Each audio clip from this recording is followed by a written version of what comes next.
Everyone. आज हम कर रहे हैं कि हम अपने कम्युनिकेशन को कैसे इफ़ेक्टिव बना सकते हैं। बैरियर हमने करे हैं और बैरियर्स जो होते हैं वो हर ऑर्गेनाइजेशंस में होते हैं कम्युनिकेशन में, चाहे वो ग्रेटर डिग्री में हो या लेसर डिग्री में हो, पर होते हैं। ऑर्गेनाइजेशन जो है अपने इफ़ेक्टिव कम्युनिकेशन को बार बार डेवलप करना चाहता है और वो बार बार ये कोशिश करता है और इसके लिए काफ़ी सूटेबल मेजर्स भी अडॉप्ट करता है, जिससे कि वो कम्युनिकेशन में जितनी भी बैरियर्स हैं, रुकावटें हैं, उनको वो जो है वो इफ़ेक्टिव तरीके से इफ़ेक्टिव कम्युनिकेशन से उसको दूर कर ले। तो हमेशा अपनी कम्युनिकेशन को इफ़ेक्टिव बनाने के लिए हमें क्या करना चाहिए? सबसे पहला है तरीका, clarify the idea before communication. जब भी हम किसी से बात करें तो हमें पता होना चाहिए कि हमने बोलना क्या है। हमें खुद को क्लियर होना चाहिए कि हमने कम्युनिकेट करने से पहले बोलना क्या है उसको। और वो जो प्रॉब्लम है, जो हम कम्युनिकेट करते हैं अपने सबऑर्डिनेट्स को, वो बहुत क्लियर होना चाहिए और हमें पता होना चाहिए कि भई इसका पर्सपेक्टिव क्या होगा एग्ज़ीक्यूटिव्स को। और एंटायर प्रॉब्लम को पहले स्टडी करनी चाहिए डीपली, ऊपर-ऊपर से नहीं, डेप्थ में जाइए प्रॉब्लम के, उसको अच्छी तरह से स्टडी करिए, फिर खुद उसको एनालाइज़ करिए या रिपोर्ट्स पढ़िए। बेसिकली आपका खुद के ऊपर विश्वास करिए क्योंकि आपका एनालिसिस ही बेस्ट होता है। आप सबकी रिपोर्ट पढ़िए, सब कुछ करिए, आप खुद बहुत अच्छे जज हैं, तो आप एनालाइज़ भी खुद कर सकते हैं। अपनी-अपनी लाइफ़ के इतने साल निकाले हैं और इतने ही अच्छे-अच्छे डिसीज़न लिए हैं, तो आप एनालाइज़ भी बहुत अच्छी तरह कर सकते हैं। उसके बाद आपने क्या करना है, उसको स्टेट करना है, बताना है इस तरी से कि लोगों को, यानी कि जो आपके सबऑर्डिनेट्स हैं, उनको क्लियर हो सके।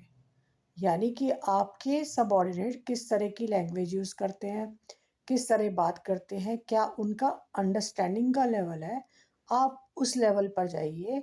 क्योंकि हम ह्यूमन लोगों से मिलते हैं, ह्यूमन बीइंग से हमें पता है कि कौन किस बात से खुश होता है, नाराज़ होता है, किस तरह की बात उसको समझ आ सकती है। तो वो सारी चीज़ों को माइंड में रखते हुए उसको उसी की तरीके से उसको बात को क्लियर करिए।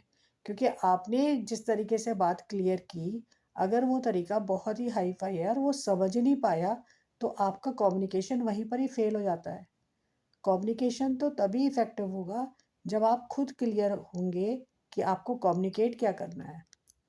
सेकंड है, कम्युनिकेट करिए according to the needs of the receiver.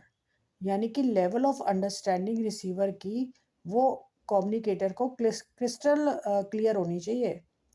Manager तभी वो एडजस्ट कर सकता है communication according to the education, कि भाई उसका एजुकेशनल बैकग्राउंड क्या है, किस बैकग्राउंड से वो आ रहा है और उसकी अंडरस्टैंडिंग लेवल कैसी है।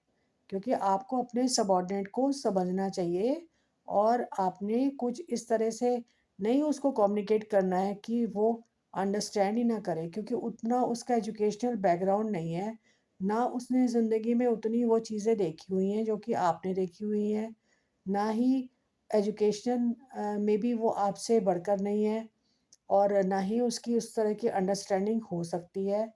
उसका बैकग्राउंड थोड़ा आपके माइंड में आना चाहिए कि उसका किस बैकग्राउंड से आ रहा है और क्या-क्या लेवल तक वो समझ सकता है। तो उसी तरीके से आप कम्युनिकेट करिए।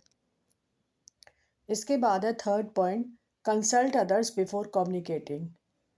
एक्चुअल कम्युनिकेशन में जो आपका मैसेज होता है, वो आपका बेटर तभी हो सकता है कि आप एक प्रॉपर प्लान तैयार करिए कम्युनिकेशन के लिए।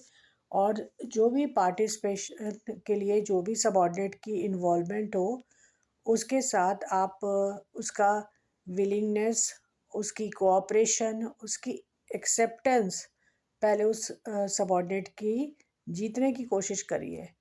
क्योंकि जब भी किसी से कोई बात मनवानी होती है, तो पहले उसकी भी कुछ बात माननी पड़ती है और कुछ उसको भी अंडरस्टैंड करना पड़ता है और उसका विलिंगनेस उसका देखना पड़ता है कि वो आपकी बातों को एक्सेप्ट करता है या नहीं। पहले जब आपने उससे बात की थी तो कोई आपने किसी भी तरह का कम्युनिकेट किया था तो कैसा रिस्पॉन्स था? कहीं ये तो नहीं कि वो सिर्फ़ आपकी बातों को सुनता है और उसको जस्ट इग्नोर कर देता है या वो अपनी ही तरीके से काम को करता है, तो वहाँ पर आपका ये फेल्योर नज़र आ जाएगा। तो आपने देखना है कि वो उसका एक्सेप्टेंस का लेवल क्या है?